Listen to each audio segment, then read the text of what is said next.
Watched the documentary last night. It was really interesting. What Thank made you. you want to put it all on record and make the documentary at this time?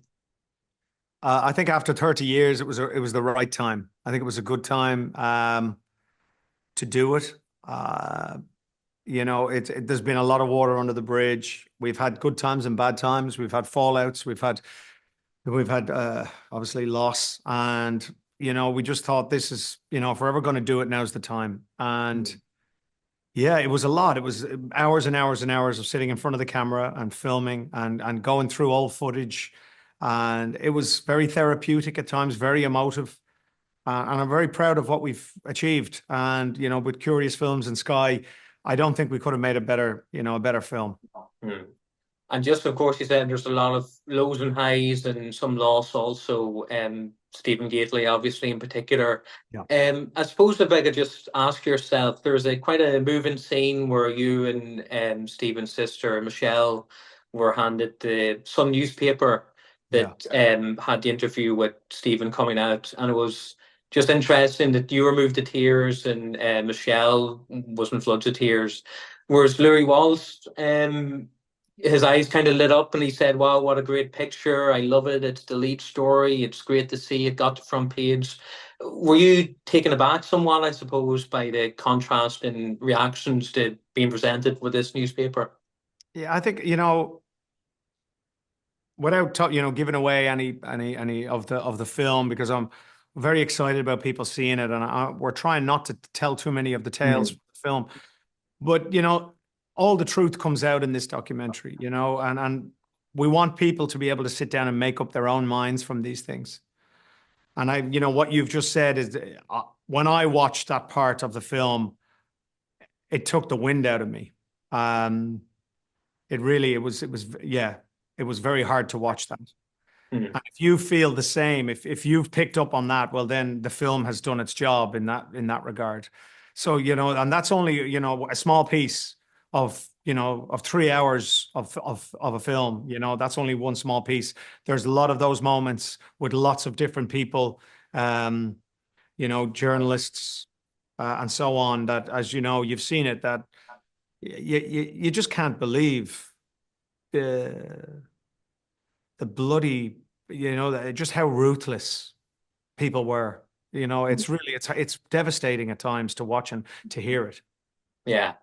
And just not sure we focused on Louis, but just another thing that I was kind of struck by was that and not hopefully not giving away too much of the documentary, he said that he basically gave the press free rein, they write whatever they wanted in Boyzone.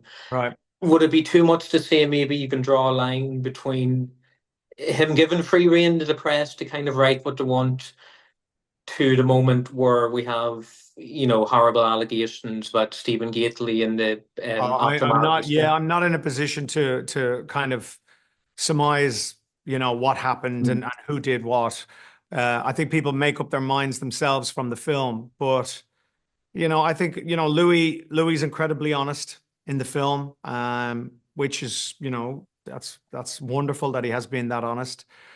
And I think maybe he's got to a stage in his life where he sees certain things in a different light now. Mm, yeah. So, Um, it was his decision to be in the mm, film and to say the things he said. But yeah, it's not I'm not in any position to talk about someone else's, or what, yeah, what somebody decided to do, or what's the word I'm trying to, what impact they had on the press or whatever it may be. I don't know. I don't know. yeah. Yeah. And just the three of you, yourself, Keith, Shane, you meet up in the present day, and Yeah. images of this, circulated online, and fans were quite excited. Was there any disappointment that Mikey didn't come to this? I suppose, Well, yeah. again, I don't want to really give away too much of the film, because we take you on a journey across the three Mhm. hours, and nobody knows, in the next hour what's going to transpire. Mick and I was delighted when I spoke to Mick, and we got to a stage where he wanted to be in the film, and that, I was delighted that he got to tell his story. because I knew everybody was going to get their moment to tell their Mm. story. And it's so important that Mick got to tell his. Um, all of the decisions have been his decisions, you know. And when you get to the part in the film you're talking about, that was Mick's decision to be, you know, to not be there. Mm. So yeah, I mean, you have to respect that and appreciate that. Yeah. Yeah, And just there's a part in the documentary, and again, I hope this isn't giving anything away, but sure. you speak quite movingly of Stephen Gately saying that he paves the way for so many people to know it's okay to be themselves, and what Yeah. a wonderful legacy that is to leave behind. I suppose looking at the documentary, do you also see that as, you know, a good legacy and a fitting tribute to your bandmate?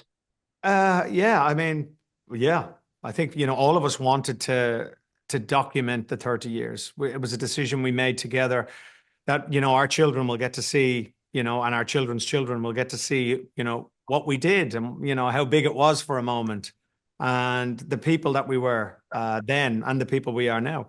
So I think it's nice to be able to document it. And I said earlier to somebody else, we didn't have social media in the 90s. So nobody got to see backstage and nobody got to have selfies and, you know, we didn't, there was none of that. Everything was behind closed doors, incredibly protected. All the bands that are around today, you get to see everything. You get to see what they're doing, eating for breakfast. You get to see what their backstage dressing room looks like. Everything's on TikTok and on social media and Instagram. We didn't. So this documentary is our way to show people, you know. And there's so many people that were fans of Boyzone in the 90s that are going to be able to sit down now with, you know, a glass of wine when we launch it next year and relive all of this time with us. And it's going to be very special for a lot of people. And just very lastly, you said that a lot of people are fans of Boyzone in the 90s. A lot of people still fans. Would there be any hopes for a reunion maybe in the short to medium term? I have no idea right now. I don't know. I don't know. God Yeah, knows. We're here, right? This is a big step. exactly. This is a big step. Cheers, man. That's great. Thanks a lot. Thanks for your Thanks, time and buddy. congrats for the documentary. Thanks for your time. Take care.